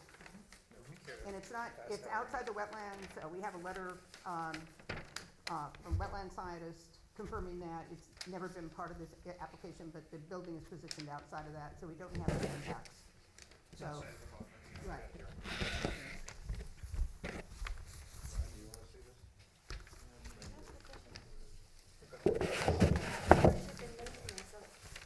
ownership and maintenance of this facility? Ownership and maintenance? The water company. Just a question. The water company will be maintaining the structure Yeah, in the, it's in, the same. in the ground on It's the the same. easement. Okay, and who owns this structure? And the whole water company also? The ownership is by, it's Heritage Green, it's part of the commercial center, Oh, It's actually Heritage Heritage Center. Heritage Center LLC LLC. owns that whole, yes. all of that land, and there's gonna be a permanent easement to the water company, and the water company will build the building, but there will be no division of the property. So there will be an agreement for maintenance between Heritage Center and the water company? The water company will maintain it, Yeah. build it, maintain it, own the building, but the land underneath will remain as part of the current ownership. Would you provide the town with a copy of that agreement? It shouldn't be necessary. Well, Yeah. not necessary today, in case something happens, yeah. Well, the owner will be responsible, I mean, the owner is still, the owner still owns the land underneath it, so there's responsibility there. Bob? First, just a housekeeping issue. The memorandum from planning to, from zoning to planning refers to the property as 464 Main Street South. I believe it's supposed to be 464 Heritage Road. I didn't fix that, I made myself a note. That, just a housekeeping. Then just general Okay. questions. You said that this process basically is being done already, just at a different location? Yeah, this building is actually gonna be, doing treatment for well number 2, and then they eventually will move over the treatment that they're currently doing well 1 to well 2, or the chemical treatment that for So well the 2. process is the same, it's just being done at a different location? For another, And for another well. For a And for different, another well? Yes, yes. Is there an introduction of a new type of process or a new type of chemical that's being used or new? Just, I know you're the, water company, but It's the same process. same process. It's the same process. The water company has represented, and we can represent to you, that there's no change in the type of treatments, the chemicals proposed from that utilized by the treatment now that's for well number 1. So it'll be the same. It's just relocated to this building, and there's no changes in the chemicals, and the chemicals themselves are akin to bleach, almost a disinfectant, the same kind of things that people put in their washing machines and put down in the drain. Right now, all of that is coming into the water system. There's no additional water, it's just treating the water and making for a better quality of water for the customers for Heritage Village. Is there and not just Heritage Village, but the town. Process to this, that you're, you know, pushing back to the river? No, the discharge would take place, the process is the manganese gets removed from a series of green sand filters. When they're backwashed, the manganese is released from the sand particles and would go directly into sanitary sewer line that would go to the current lift station that's on the property right there. Essentially, if it wasn't treated, manganese would go back to the plant in a different manner. So it's just treating the water so that customers get a better quality and don't have issues with their clothing and staining, as Gail mentioned earlier. And it might be helpful that Deep has on their website information about this very process. And it is the most common type of municipal water treatment, that they occur naturally in groundwater. Usually when there's surface water, it doesn't show up, but it shows up with groundwater wells. And neither the element causes adverse health effects, neither manganese nor iron causes adverse health effects in concentrations that are in the groundwater, in these concentrations. The elements are essential to the human diet. The water containing excessive amounts of iron and manganese can stain clothes. It can discolor plumbing fixtures.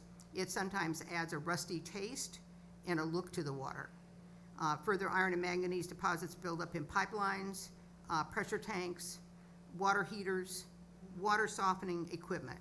These deposits restrict flow of water, reduce water pressure, and more energy is required to pump the water through the clogged pipes and to heat the water. So the reasons the water company is doing this are very good, good reasons. The other thing that you should know is that all of their processes have to be approved through DEEP in the Department of Health. So all of this is controlled and regulated beyond the town of Southbury. Let's see. Oh, and also, I guess this removal also prevents any kind of iron bacteria and those kinds of things from coming into the system. So it's a very positive thing that's being done with the water. So there would be periodic testing, as you would do it in any Oh, water. there's no question that everything that the Department of Health does with drinking water is tested, and there is periodic testing. But you said it serves, there's 6 wells there, correct? It serves 1 and 2? Does it serve any? It's only gonna be treating 2 initially and then Just 2? possibly into 1, yes. Okay. Yes, sir. This is a stupid question, but if you're already testing well 1 someplace, there's no room to test well 2 there at the same place? Well, it's not testing, it's the facility in order to, Cleaning it up. it's a facility to treat 2. And, you know, that's the reason for this facility, is to treat well 2, essentially, yeah. The building is sized to handle the amount of filters, chemical storage, there's a generator internally. So the whole facility is treating 2, well number 2. Sorry, just reading the part, facility be constructed with emergency power generation. That comes with fuel tank, right? I believe it would be a propane tank. Propane? Yeah. Okay. Actually, it'd probably be natural gas, I'm sorry.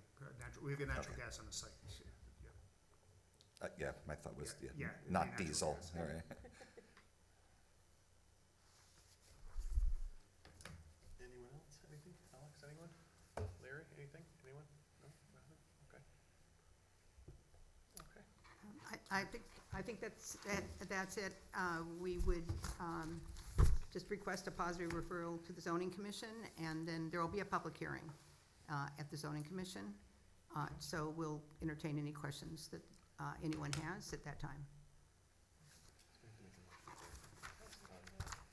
So we have to make a motion, guys, for a positive referral back to zoning. I'll second it. Okay. All in favor of positive recommendation back to Aye. zoning? Aye. Opposed? Abstentions? Thank you. I thank you for your time. Thank you.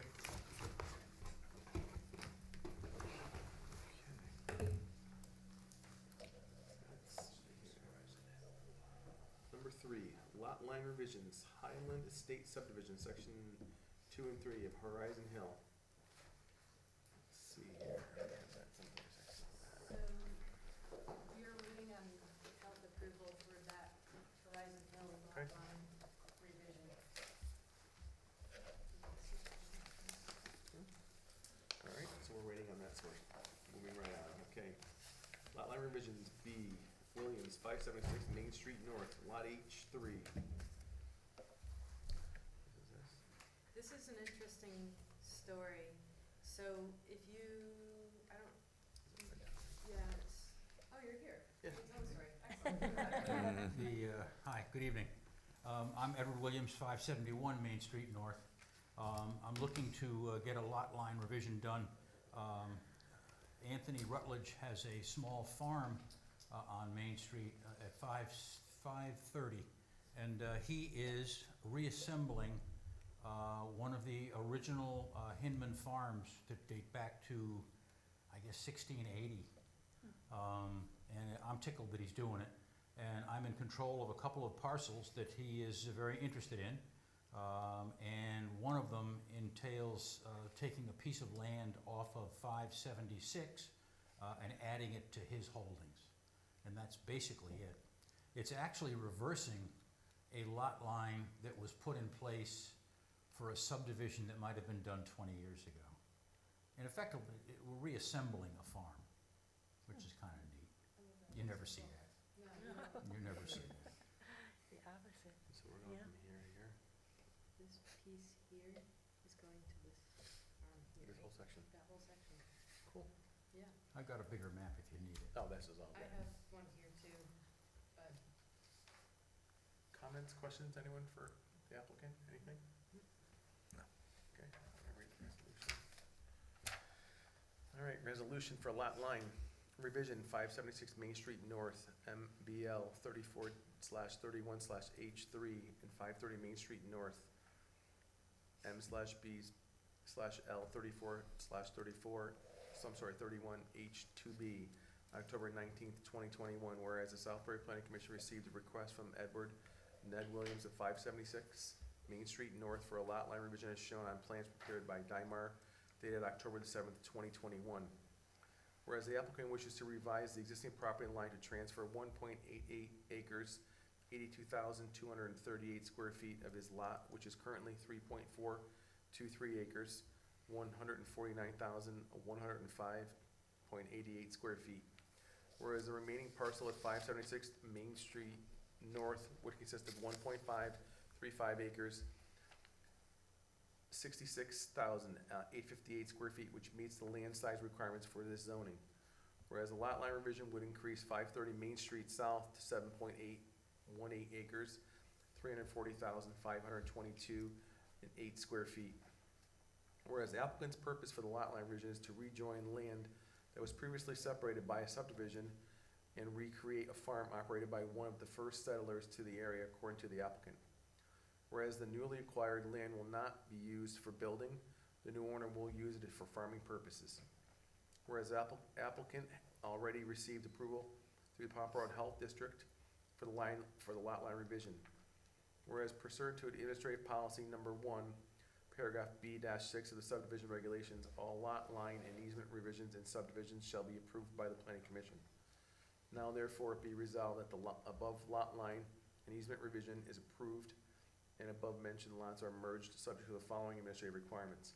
A 1 Mylar and 4 prints of the revised plan shall be submitted for the signature of the chairman of the planning commission prior to filing with the appropriate deeds. Do we have a motion then?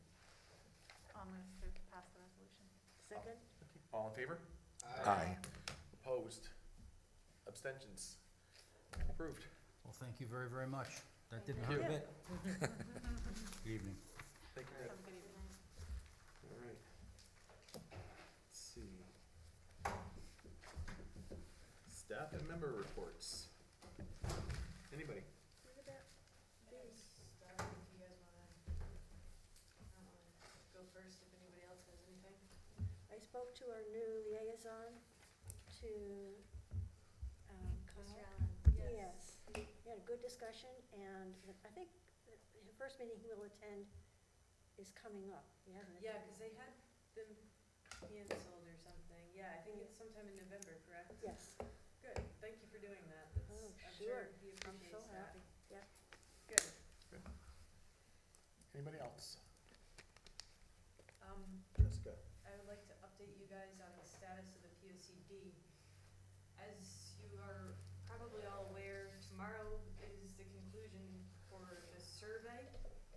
However, they are discussing extending it for 1 week. They are really happy with the results they're getting, but they just want to see what will happen if they do extend it. I have a meeting with Robert and Elizabeth Thursday to discuss this among other things.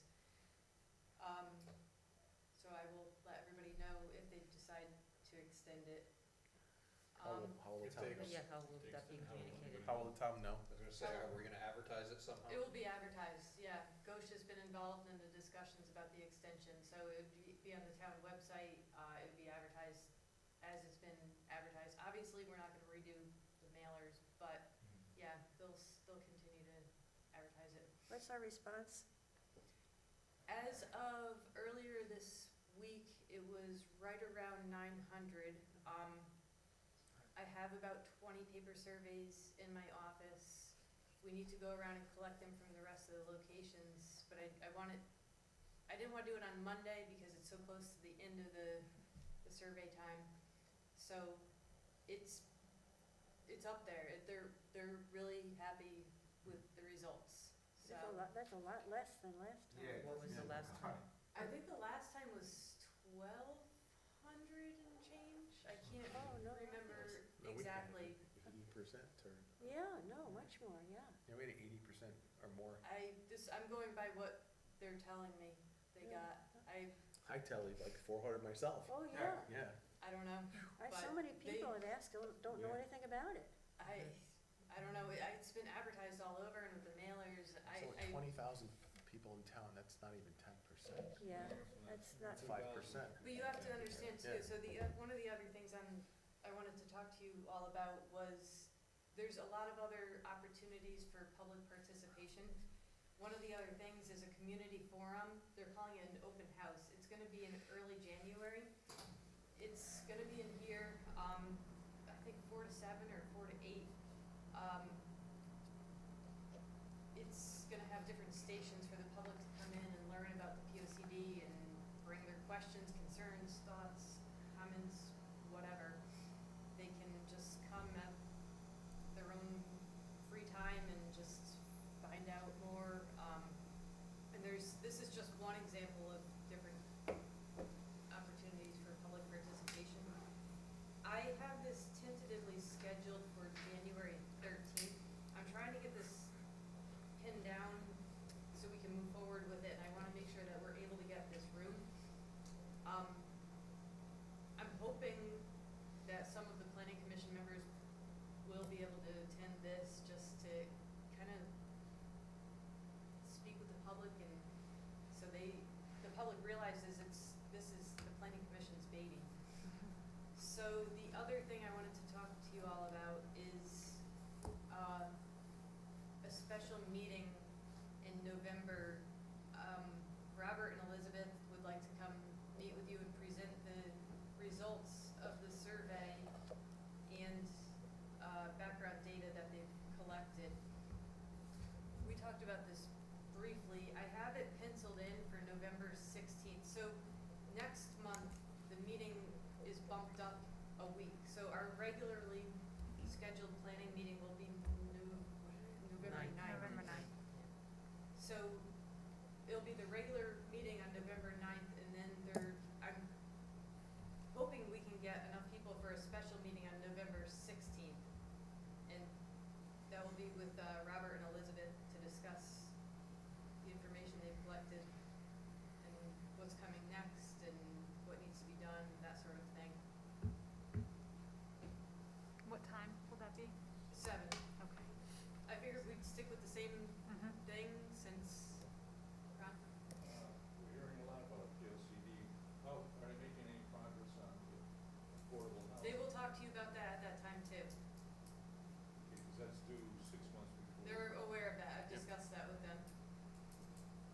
jump on it though already. I think a lot of this information, Pretty good jump. Will Yeah. inform that? right, can be used for that, but they are talking about doing another type of open house to discuss that. But I'm gonna let them present that to you, cause they have a specific way they wanna do it.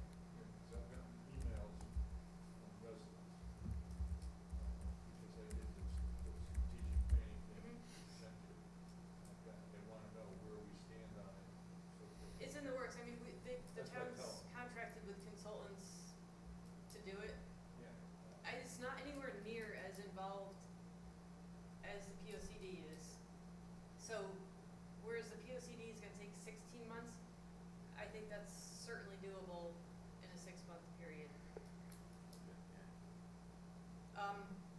How's everybody feeling about the November 16th date for a special meeting?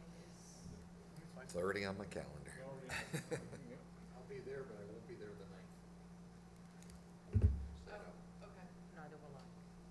The 9th or the 16th? The 9th, Okay, I'll be out of I won't be here for either one. Hip surgery, okay. right? Yeah. Okay. Ooh, that's kinda something to look forward to. Oh. You'll feel so much better when it's through. What Yes. conference you in? How does everybody feel? I know this is quite a ways off, January 13th, That looks fine for me. that works. And I'm, like I said, I'm, obviously, you guys don't have to stay the entire 3 or 4 hours, whatever it's gonna end up being. That's gonna be at 7, you said though? No, that No? one starts, is 4 to 7, it's an open house. Oh, it's 4 to 7 Yeah. on the 13th? Uh-huh, Oh, okay. That will require. January 4 to 13th. 7. but like I said, you don't have to be there the entire time. Okay. 4 o'clock. You say November 13th? January Oh, 13th. January, thank God. Got some time to plan. It's gonna be a tough day too. Yeah, PJC's closed, so I can make it. Hey, that's hunting season. Not January, pretty much closed to everything. Oh, January. No. Yeah. Connecticut, yeah, except for second Posey. Yeah, hunting season. Excuse me. How did that day go with all the, Oh, I'm sorry, I'm really glad you brought that up, the Immersion Day. yes, It went really well. There was only, I think, maybe 2 people that were unable to attend. They've that's great. part of what they want to present to everybody. oh, They've collected a lot of information. Everybody did a really good job with filling out their questionnaires. There was a couple of topics, recurring topics that were brought up that they want to potentially do a focus group about. It went incredibly smoothly. Yeah, that was a massive undertaking for me to plan that thing, but I was really, really happy with how well everybody, the attendance and everybody was punctual and they all brought their paperwork. It really went really well. great. Yes. Thank you for bringing that up. Oh, the Affordable Housing Plan open house will be in early February. Do we have a date or no? No. No, okay. Probably get that in. Yep. Yeah, we need to get through some more with the POCD and we can discuss that further with the consultants. Does anybody have any questions about this? No? So far so good. I will email everybody with the dates tomorrow. Just a reminder. And if you don't mind, just let me know then if you'll be able to attend.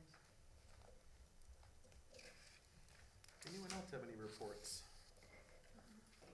Jessica, you were definitely finished, right? I didn't mean to cut you off. Oh, no, I'm definitely finished, thank you. Way past my bedtime. Any correspondence? I didn't see any, were there? You said that one letter we read earlier, that was it? That was part of the meeting, okay. Any minutes? Yeah, like that. Yeah, I don't see them here. I'm not seeing mine, I didn't get them electronically. Any changes to the minutes? Everyone was here? All right, we make a motion to approve the minutes from September 21st, 2021. Motion to approve. Second. All right, all in favor? Aye. Opposed? Abstentions? Minutes approved. Any bills? No bills. Any other business that may be properly come before the commission? One quick thing I'd like to just remind us all. Sure. A while back, we did a Main Street pedestrian safety study, Yeah. and it's been lingering and lingering and lingering. I have been in touch with the consultants that did that. I just have not had the time to get that across the line. I totally understand, but I just don't want it to get It pushed. won't, because it's gonna have to be in the POCD. It has to get adopted. I promise I'll get there. It's just been, I And mean, it's what- just been a little crazy. Was part of that a grant that It connects was. the library to the streetscape? Oh, So I don't know It was about that. I don't- for a grant for that. that was denied. It was believe it got denied. denied. Yeah, But I they think did. there's another one. they Yes. Believe it got where denied, or you don't believe? It got, Believe, I don't know for sure, but I think it got denied, yes. Okay. We had no say in it there's- though. We had no input. Yeah, there's quite a bit of discussion that potentially could take place because, I don't know, at least from my point of view, you know, it's not like that whole plan was, No, agreed. Right. The islands in the middle of the road. Yeah, definitely. It's so. not. Okay, that's all I wanted to say, just All right. remind everybody, that's all. Thank All you. right.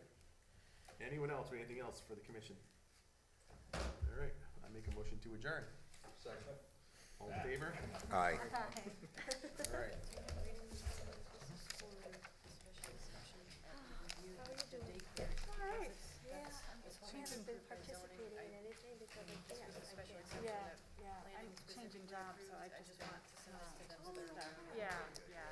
Wow, that's big. Yeah, it's a great change, but it just. Do I have to sign it? Is it the same Earlier than I field? thought it was gonna be. Still in the consensus,